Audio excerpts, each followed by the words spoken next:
എന്താണ് SIP എന്ന് നമ്മൾ പറഞ്ഞു. ഇനി ഇത് എവിടെ തുടങ്ങണമെന്ന് ഇപ്പോഴും കൺഫ്യൂഷൻ ആണെങ്കിൽ ഈ വീഡിയോ നിങ്ങൾക്ക് വേണ്ടിയിട്ടുള്ളതാണ്. SIP തുടങ്ങാൻ ആദ്യമായിട്ട് വേണ്ടത് ട്രസ്റ്റഡ് ആയിട്ടുള്ള ഒരു ആപ്പാണ്. Zerodha Coin, Grow ഇതൊക്കെ ഇതിന് പറ്റും. നമുക്കിപ്പോൾ Zerodha Coinൽ എങ്ങനെ SIP തുടങ്ങാമെന്ന് നോക്കാം. ആദ്യമായി നിങ്ങൾ ആപ്പിൽ കയറി ഒരു അക്കൗണ്ട് ക്രിയേറ്റ് ചെയ്യണം. Phone number, bank account number, pan number എന്നിവ ആഡ് ചെയ്ത് വെരിഫൈ ചെയ്യണം. ഫോൺ നമ്പറും ആധാർ നമ്പറും ലിങ്ക്ഡ് ആണെന്ന് ഉറപ്പുവരുത്തുക. ഇതെല്ലാം കറക്റ്റായിട്ട് ഫോളോ ചെയ്താൽ ഒരു 24 മണിക്കൂറിനുള്ളിൽ നിങ്ങളുടെ അക്കൗണ്ട് ഓപ്പൺ ആവുന്നതാണ്. അതിനുശേഷം ആപ്പിൽ കയറി നിങ്ങൾക്ക് ഏത് മ്യൂച്വൽ ഫണ്ടാണോ വേണ്ടത് അത് ടൈപ്പ് ചെയ്ത് കൊടുക്കുക.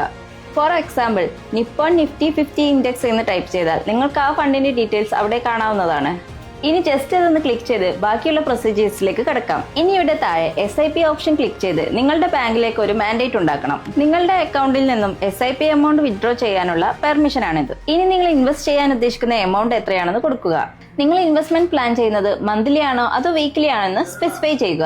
ഇനി ഫൈനൽ സ്റ്റേജിലേക്ക് കടക്കാം. എല്ലാ മാസവും ഏത് ഡേറ്റിനാണ് SIP എമൗണ്ട് വിത്ഡ്രോ ചെയ്യേണ്ടത് എന്ന് വ്യക്തമാക്കി കൊടുക്കുക. സോ SIP എങ്ങനെ തുടങ്ങണമെന്ന് പേടിച്ച് ഇൻവെസ്റ്റ് ചെയ്യാതിരിക്കുന്ന നിങ്ങളുടെ ഫ്രണ്ട്സിന് ഷെയർ ചെയ്യൂ.